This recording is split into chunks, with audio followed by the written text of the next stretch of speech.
মানে আপনার সাংঘাতিক বিবেক বুদ্ধি। আর চুল কেটেছে, এইদিকে একটা কাঁচি মেরেছে, এইদিকে একটা, পিছনে পাঁটা ছাগলের মতো ঝুলছে। ভালো করে বুঝবো। আমি বলছি ওর বাপ কি বেঁচে আছে? ওর বাপ কি বেঁচে আছে? তুমি কি চোখে দেখতে পাও না? চোখে তোমার আলু হয়েছে? তুমি চোখে দেখতে পাও না যে ঈদের আগের দিন তুমি টাকা দিয়েছো 200 টাকা চুল কাটতে, আর ও এইরকম ডিজাইন করে এসেছে? আশ্চর্য ব্যাপার। একটা মেয়ে, এখন তো বোরকা তো পর্দা নেই, বোরকা পড়ছে এখন মেয়েরা একটা কারণে, যাতে দোষ করলে কেউ চিনতে না পারে, বুঝলে না? হ্যাঁ, এখন বোঝকা পড়ছে কেন? ওই যে বহরমপুর পার্কে যাবে একটা অন্য ছেলের সাথে, যাতে ওর চাচতো ভাইরা দেখে না ফেলে, বুঝলে না?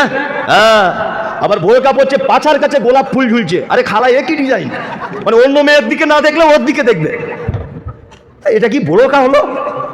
যুবক ছেলে প্যান্ট পরছে, হাঁটুর কাছে ছেঁড়া, পাছার কাছে ছেঁড়া, বেটা খবর কি? বলছে নতুন স্টাইল হয়েছে। এক নম্বরে পিছিয়ে আছি বা অধঃপতনের তলদেশে চলে যাচ্ছি, তার একটা কারণ হচ্ছে আমাদের ভিতরে শিক্ষার অভাব রয়েছে। না দুনিয়ার শিক্ষা আছে, আর না দিনের শিক্ষা, কিছুই নেই। আরো অনেক কারণ আছে। কি কারণ বলুন তো? আর একটা কারণ হচ্ছে যে নিজেদের অস্তিত্বকে ভুলে যাওয়া, নিজেদের বৈশিষ্ট্যকে ভুলে যাওয়া। পৃথিবীর কোন প্রাণী নিজের বৈশিষ্ট্য ভোলে না, বলে না। আচ্ছা, আপনাদেরকে একটা কথা বলি, আপনাদের গ্রামে কোনোদিন এরকম ঘটনা ঘটেছে যে বিয়ে বাড়ির প্যান্ডেলের ভিতরে একটা গরু ঢুকে গোশ আর মাছ আর ডিম খেয়ে নিচ্ছে? হ্যাঁ, দেখেন না, ও গরুটার যদি মরণ পর্যন্ত খেতে না দেন, ও কোনোদিন গোশ মাছ ডিম খাবে না। খাবে? ও সবুজ জিনিস হলে খাবে। আপনাদের এলাকায় কিছু কুকুর আছে, তাদেরকে কেউ খেতে দেয় না, ভালো করে বুঝবেন। আচ্ছা, আপনি কোনোদিন দেখেছেন যে কুকুরটা খেতে না পেয়ে আপনাদের এলাকায় ধানের জমিতে নেমে গিয়ে সব ধান গাছ খেয়ে নিচ্ছে? দেখেছেন? না, এটা কিয়ামত পর্যন্ত সম্ভব হবে না। কারণ কি বলুন তো? কারণ হচ্ছে ও তার নিজের বৈশিষ্ট্যের উপরে অটুট। একটা কথা বলি আপনাদেরকে, অনেক সময় আমিও মাদ্রাসায় পড়াই, তা ছাত্রদের মারতে মারতে একটা ছাত্রকে মারছে শিক্ষক, আর শিক্ষক বলছে তুই সারা জীবন গরুই হলি, মানুষ হবি না। এটা বলে কি বলে না? রাগ করে শিক্ষকরা বলে না যে তুই গরুই হয়ে থাকবি, মানুষ হবি না? শিক্ষক যে ছাত্রকে এইটা গরুর সাথে তুলনা করছে, এটা যদি গরু সম্প্রদায়ের লোক যদি বুঝতে পারতো, এড়ে গরু বা বকন গরু যদি বুঝতে পারতো যে ছেলেটাকে আমাদের সাথে তুলনা করছে, তা ওই মাস্টারের বিরুদ্ধে বেলডাঙ্গা থানায় অভিযোগ করতো গরুরা, যে আমরা পৃথিবীতে একটা প্রাণী জীবনে আল্লাহর একটা কথা অমান্য করি না, আল্লাহ যা বলে তাই করি, আমাদেরকে যা শিখিয়ে দিয়েছে তাই করি। করে কি করে না? গরু কোনোদিন মুরগির গোস্ত খাবে? খাসির গোস্ত খাবে না, ওটা ওর খাদ্যর তালিকায় নেই। কুকুর কোনোদিন ঘাস খায়? খেতে পাবে না, মরে যাবে, ওর খাদ্যর তালিকায় নেই। ওই জন্য ও আল্লাহর কথা মতোই চলে, আল্লাহ যা ওকে সিস্টেম বেঁধে দিয়েছে তাই চলে। চলে কি চলে না? চলে। কিন্তু আমরা এমন এক জাতি যে আমরা নিজেদের অস্তিত্ব, আমাদেরকে যে আল্লাহ সুবহানাহু ওয়া তাআলা কি বলেছেন সেটা আমরা ভুলে গেছি। ভুলে গেছি কি যাইনি? ভুলে গেছি। আজকে মুসলমানরা মার খাওয়ার কারণ কি? আল্লাহু আকবার। একটা সাইকেল আর মোটরসাইকেল অ্যাক্সিডেন্ট হয়েছে, সাইকেল আর মোটরসাইকেল অ্যাক্সিডেন্ট হয়েছে। আচ্ছা বলুন তো, লোকে কোন গাড়িওয়ালাটার দোষ দিবে? মোটরসাইকেল। কেন বলুন তো? দাম বেশি, স্পিডে যায়, তাই না?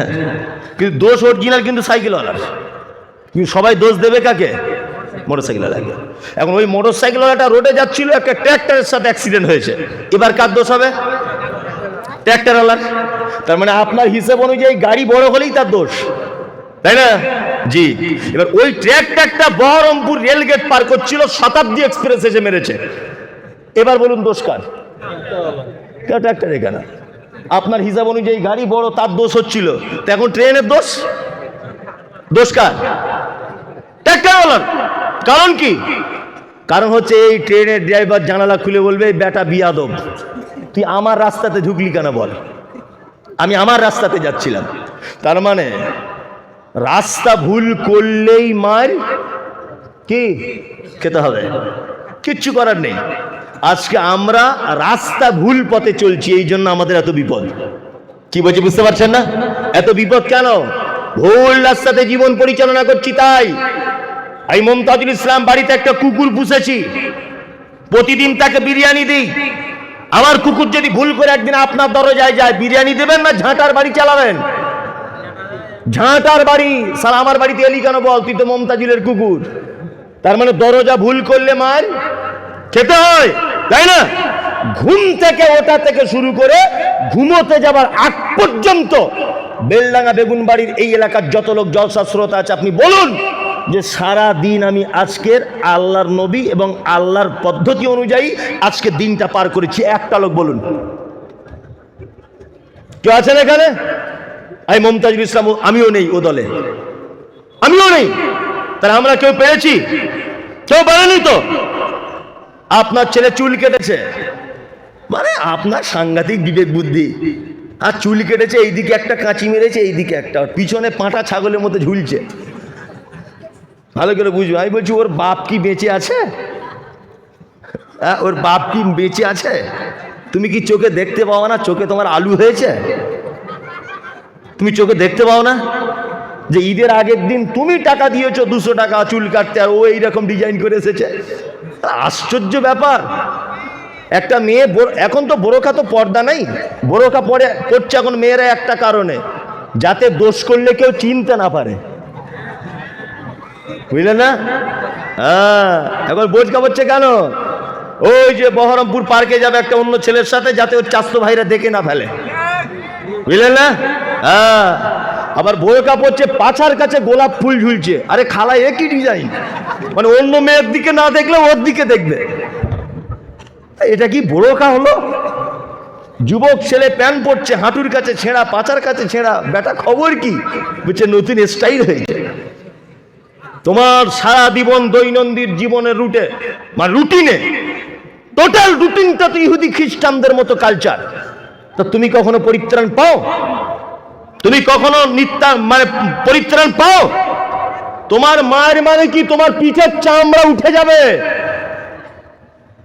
সবে তো শুরু, বাবরি মসজিদ গেছে, অকাপ সম্পত্তি গেছে, আর কিছুদিন অপেক্ষা করো, তোমার চামড়া গুটিয়ে দিবে মেরে।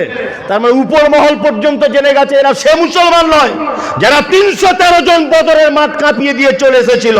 ও মুসলমান এরা নয়, এরা সেই মুসলমান 10-20 টাকার জন্য অন্য জাতির কাছে বিক্রি হয়ে যাওয়া মুসলমান। এরা সেই মুসলমান নয় যারা বদরের মাঠে 313 জন ইমানি শক্তি দিয়ে গোটা বদরের মাঠে 1000 মানুষকে ময়দান ছাড়া করে দিয়ে চলে এসেছিল। এরা সে মুসলমান নয়। সালাউদ্দিন আইয়ুবের মতো মুসলমান এরা নয়। এরা সেই মুসলমান যারা রাতের অন্ধকারে একটা শাড়ির বিনিময়ে ভোট বিক্রি করে দেয়। এরা সেই মুসলমান, এরা সেই মুসলমান, ইমানও বিক্রি করে দিবে এরা। কি বলছি বুঝতে পারছেন তো? নিজেদের অস্তিত্ব টিকিয়ে রাখুন। পৃথিবীর কোন জাতি তার অস্তিত্ব হারায় না, শুধু আমরা হারাই। অবাক করা ব্যাপার, ক্রিকেট একটা প্লেয়ার আছে, আমার নাম জানি না, ওই কি বলে স্পিনার না কি বল করে, মাথায় পাগড়ি বাঁধতো, ভারতের কি নাম? হরভজন সিং, তাই না? আগে দেখেছি যখন মাদ্রাসায় পড়তাম, দেখিনি তা বলবো না, দেখেছি খেলাটোলা, যাই এখন আর ওসব মাথাতে নেই। হরভজন সিং, হরভজন সিং পাগড়ি বেঁধে মাথায় নামে, দেখেছেন? পাগড়ি বাঁধা থাকে না কেন? পাগড়ি বাঁধে কেন? পাঞ্জাবি, ও তার বৈশিষ্ট্য বজায় রেখেছে, রেখেছে না? হরভজনের দেখবেন হাতে বালা লাগানো আছে, আছে না নেই? কারণ কি? ওর ধর্মীয় রীতিনীতি, হাতে বালা পরে থাকতে হবে, মাথায় পাগড়ি পরে থাকতে হবে। ইন্টারন্যাশনাল ক্রিকেট প্লেয়ার সে পর্যন্ত এটা মেনে চলছে। আর তুমি মুসলমান, তোমাকে বলছি চাচা দাড়ি রাখো, বলছি কুটকুট কুটকুট করে মনি সাহেব। আমার বউ বলে কাতুকুতি লাগে কেমন কেমন, না রাখলেই সুবিধা হয়। তুমি এত বড় বড় বড় মুসলমান, সারা পৃথিবীর মানুষ হরভজন সিংকে দেখছে মাথায় পাগড়ি পড়া অবস্থায়, হাতে বালা পড়া অবস্থায়, সে তার ধর্মীয় রীতিকে বজায় রেখেছে। তুমি মুসলমান এত বড় বোকা, তুমি দাড়ি কেটেছে বলছো আমার কুটকুট করে। আমাদের বউদের কুটকুট করে না? আমাদের কুটকুট করে না? আমার বউদের অসুবিধা হয় না? এই তুমি তোমার অস্তিত্বকে হারিয়ে ফেলেছ। তুমি যে মুসলিম এইটা তুমি নিজে ভুলেছ, এবং উপর মহল এটা বুঝতে পেরে গেছে মুসলমান সে মুসলমান নয়। ওই জন্য আজকে মাত্র সুবিধা হচ্ছে। কি বলছি বুঝতে পারছেন তো? আমি জানি আমার কথায় আপনার হয়তো জ্বলন হতে পারে, রাগ হতে পারে। রাগ হলেও তো গোলাম হোসেন কিছু নাই, এখন এনে ফেলেছে কমিটি, বলতেই হবে। কি বলছি বুঝতে পারছেন না? তবে কথা যেগুলো বলছে আপনার কাটার ক্ষমতা আছে, যে এই কথাটা আমি একটু কেটে দিই, অত সহজ নয়, অত সহজ নয়, বাস্তব। আমরা এমন মুসলিম নিজের অস্তিত্ব হারিয়ে ফেলেছি। ওই জন্য নিজেদের অস্তিত্বকে ধরে রাখুন, নিজের ঐতিহ্যকে ধরে রাখুন, নিজের ব্যক্তিত্বকে ধরে রাখুন। আজকে সারা পৃথিবীর এটা ইতিহাস, সারা পৃথিবীর ইতিহাস এটা। আইয়ামে জাহেলিয়াত, অন্ধকারে নিমজ্জিত জাতি, দুইটা কেতাবের অনুসরণ করে তারা পৃথিবীর একেবারে স্বর্ণোজ্জ্বল লেখা ইতিহাসের পাতার প্রথম পৃষ্ঠারে তাদের নাম চলে এসেছে। আল্লাহ সুবহানাহু ওয়া তাআলা তাদের শ্রেষ্ঠত্ব বর্ণনা করতে গিয়ে পবিত্র আল কোরআনে পর্যন্ত বলেছেন, আনআমাল্লাহু মিনান নাবিয়্যিনা ওয়াস-সিদ্দীকিনা ওয়াস-শুহাদা'i ওয়াস-সালিহিন। যারা ছিল অন্ধকারে ডুবে থাকা জাতি, যারা ছিল পাপের ভিতরে ডুবে থাকা জাতি, যারা ছিল মদ পানে আসক্ত, যারা ছিল ব্যভিচারে আসক্ত, যারা ছিল সুদের ভিতরে নিমজ্জিত, সেই জাতিকে আল্লাহ সুবহানাহু ওয়া তাআলা পবিত্র আল কোরআনের ছত্র ছায়াতে আসার কারণে আল্লাহ তাআলা তাদের মর্যাদা দিতে গিয়ে কোরআন মাজিদে তাদের ব্যাপারে বলেছেন, আনআমাল্লাহু মিনান নাবিয়্যিনা ওয়াস-সিদ্দীকিন। তাদের নাম শুধু সাহাবী নয়, তাদের নাম সিদ্দিক। জান্নাতের সার্টিফিকেট পেয়েছে। অন্ধকারে ডুবে থাকা জাতি, যারা কোরআন এবং হাদিসের ছত্র ছায়াতে নিজেদেরকে সঁপে দিয়ে জান্নাতের সার্টিফিকেট পেয়েছে। পৃথিবীর ইতিহাসের সোনালী মানুষ হিসেবে তারা সার্টিফিকেট পেয়েছে। আর আজকে আমাদের ঘরে ঘরে কোরআন, মাদ্রাসা, মসজিদ, ঈদগাহ, আলেম ওলামা, তারপরেও আপনাকে পরিবর্তন করা যাচ্ছে না। আর আপনাকে এটা আমি ভেবে নিয়েছি কিয়ামত পর্যন্ত আর পরিবর্তন করা যাবে না। এরা তো সেই মুসলমান, এরা সেই মুসলমান কবর খুঁড়তে খুঁড়তে বিড়ি টানে। আপনাদের এই মুর্শিদাবাদে করে না, করে? দুইজন লোক কবর খুঁড়ছে, ফটিকের বাপ মরেছে, কবর খুঁড়ছে দুইজন লোক। ওই মাথাতে কোদাল ধরে আছে, এ মাথাতে, তা ও এক হাতে কোদাল দেশলাই ধরাতে পারছে না, তো এ কোদাল রেখে ধরিয়ে ওর মুখে দিচ্ছে, তুই টান। দুই বন্ধু মিলে বিড়ি টানছে আর কবর খুঁড়ছে। এই জাতিকে হাদিস কোরআন দিয়ে বোঝানো যায় যে জান্নাত জাহান্নাম এসব কিছু বোঝানো যাবে? এরা তো সেই মুসলমান। শুধু বলছে, মমতাজি সাহেব একটা কথা বলবো। আজ কি বলুন? তো বলছে, শুক্রবারের দিন আমার বউ ভুল করে পেঁয়াজ দিয়েছিল, কাঁচা পেঁয়াজ, খেয়ে মসজিদে চলে গেলাম, নামাজ হবে? কি ফতোয়া হুজুর! আপনারা তো বলেছেন রসুন আর কাঁচা পেঁয়াজ খেলে মসজিদে যাওয়া যায় না জুম্মার দিন, তা আমি ভুল করে গিয়েছিলাম, হবে? হ্যাঁ হবে। ওর 12 লাখ টাকা ব্যাংকে জমা আছে, 33,000 টাকা সুদ হয়েছে। একবারও জিজ্ঞেস করছে না ওই টাকাটা কি করব, এটা জিজ্ঞেস করে না। ও টাকাটা মেরে দিয়েছে। মেরে দেওয়ার পরে আবার পেঁয়াজ আর রসুনের হাদিস জিজ্ঞেস করতে আসছে আমার কাছে। চাপকে পাছার চামড়া তুলে দিতে হবে। সস্তার হাদিস মানতে আসছে, সস্তার হাদিস। কাঁচা পেঁয়াজ আর রসুনের হাদিস জিজ্ঞেস করতে আসছে। কি বলছি বুঝতে পারছেন না? অবাক করা ব্যাপার। আর নদিয়াতে জলসা করছি, তো একটা লোক চিঠি পাঠিয়েছে, আর আমি তো প্রশ্নের উত্তর দিতে পারি না, কারণ আমার জ্ঞান অল্প। একজনা চিঠি পাঠিয়েছে, হুজুর আপনারা বলেন কাঁধে দুজন ফেরেশতা থাকে, সব নাকি লিখে রাখে, তাদের খাতাগুলো কোথায় থাকে? আজ এটা জেনে তোর বাপের লাভ কি? এই বদমাশ, এটা জেনে তোর লাভ কি বল? ফাতেহাটা বল, সূরা ফাতেহাটা বল। বলছে হুজুর এটা জানি না। আরে ফাতেহা জানিস না, তুই এটা জেনে কি করবি? হ্যাঁ, তুই এটা জেনে কি করবি? আমরা প্রশ্ন করি নিজে সংশোধন করার জন্য না, অন্যকে ছোট করার জন্য। আমি জলসা করছি ছাত্র জীবন থেকে, আমি বক্তা ছাত্র জীবন থেকে। যখন আমি মেশকাত পড়ি বীরভূমের এলেমবাজার মাদ্রাসায়, তখন থেকে আমি বক্তা। ভালো করে বুঝবেন, তখন ছোটখাটো বক্তা, আস্তে আস্তে মানুষ বড় হয়। তখন প্রথম প্রথম বাজারে আমি বেগুনবাড়িতেও মনে হয় একবার এসেছি, অনেক আগে। আব্দুল আমিন ইদ্রিস সাহেব বেঁচেছিলেন, আমার মনে পড়ছে আর কি। যাই হোক, তখন অনেক আমার বয়সও কম ছিল। এখন তো দাড়ি টাড়ি চুল টুল আলহামদুলিল্লাহ পেকেছে কিছু, আর আস্তে আস্তে পাকছে। তা যে কথা বলছিলাম, আমি ছাত্র জীবন থেকে বক্তব্য রাখছি। মানুষ কত প্রশ্ন যে করে, কত প্রশ্ন যে করে। একবারও কাউকে এইটা দেখলাম না যে মমতাজি সাহেব আপনি তো এখন মাদ্রাসায় বসে আছেন, রেস্টে আছেন, আমি 2 রাকাত নামাজ পড়ছি, আমার নামাজটা আল্লাহর নবীর মতো হচ্ছে কি একটু দেখুন না। এই প্রশ্ন কেউ করে না। আমার বায়েত বাইনিটা হচ্ছে কি দেখুন না, একটু ভুল হলে বলে দেবেন। এরকম লোক আমি আজ এই 15-17 বছর বক্তব্য রাখছি আমি, এরকম লোক আমি পাইনি। এইরকম লোক পাইনি যে আমার আব্বা মারা গেছে, তা আমার 3.5 বিঘে জমি ছিল আমার বাপের, তা আমার বোন কতটা পাবে, এই প্রশ্ন কেউ করে না। শুধু কি করে বোনেরটা ঝেড়ে নেব, সরু লাইন করে কি করে নিজের নামে করা যাবে, শুধু ফাঁক করছে। আমার বোনের তো ছেলে নাই, কি করবে তাহলে, ওর জমি দিয়ে কী করবে? আর বোনেদের যদি এদিক ওদিক করে মিটিয়ে নিতে পারি, মানে শুধু ধান্দা কি করে মেরে নিবে। কি বলছে বুঝতে পারছেন না? নিজে পরিবর্তন হবে ওই চিন্তা ভাবনা নেই, চিন্তা ভাবনা নেই। এ তো মার এমনিতেই খাবে, মার পড়ে আছে যেইখানে যাবে। একটা কথা বলি শুনুন, আমি একদিন রাস্তাতে আসছি, এটা গল্প অরিজিনাল নয়, বোঝানোর জন্য। রাস্তা দিয়ে আসছি, তা দেখি একটা ফুটবল মাঠে লোক ফুটবল খেলছে। ফুটবলের প্লেয়ার থাকে মনে হয় 11 জন করে, 22 জন খেলছে। আর ফুটবলটা যেদিকে যাচ্ছে গ্রুম গ্রাম, কোনায় গেলেও মার, মিডিলে গেলেও মার, সালা মাঝখানেও মার, ওর মানে জন্মই হয়েছে মার খাওয়ার জন্য।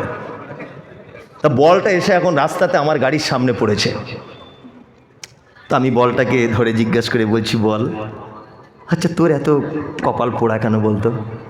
তুই যেদিকেই যাচ্ছিস তোকে মারছে, হ্যাঁ গুলকিবারও মারছে, আবার পাবলিকের কাছে এলে সেউলাতি মারছে, তোর কি কপালটাই খারাপ? বল তখন আমাকে বলছে, মমতাজুল সাহেব দুঃখের কথা তো কেউ কোনোদিন জানতে চায়নি, তা আপনি জানতে চাইলেন যখন বলি। আসলে আমার ভিতরে হাওয়া ভরা আছে, তো যদি পাথর ভরা থাকতো বা লোহা, তাহলে 11 জন করে 22 জন যুবকের গোড়ালি ভেঙে সব হসপিটালে ভর্তি করে দিতাম। কিন্তু ভিতরে হাওয়া ভরা, আমার কপাল খুব খারাপ। যেদিকেই যাচ্ছে মুসলমানকে মারছে, যেইখানে যাচ্ছে মুসলমানকে মারছে ধরে ধরে। কারণ কি? আমাদের না আছে শিক্ষা, না আছে ইমান, না আছে চেতনা, না আছে হাদিস কোরআন, কিচ্ছু নেই, ভুয়ো। এমনিতে বসে আছে ঠাকুরের মতন, কিচ্ছু নেই, না আছে ইবাদত, না আছে লিল্লাহিয়াত, কিচ্ছু নেই। ও যে নিজে মুসলিম এটাই ভুলে গেছে।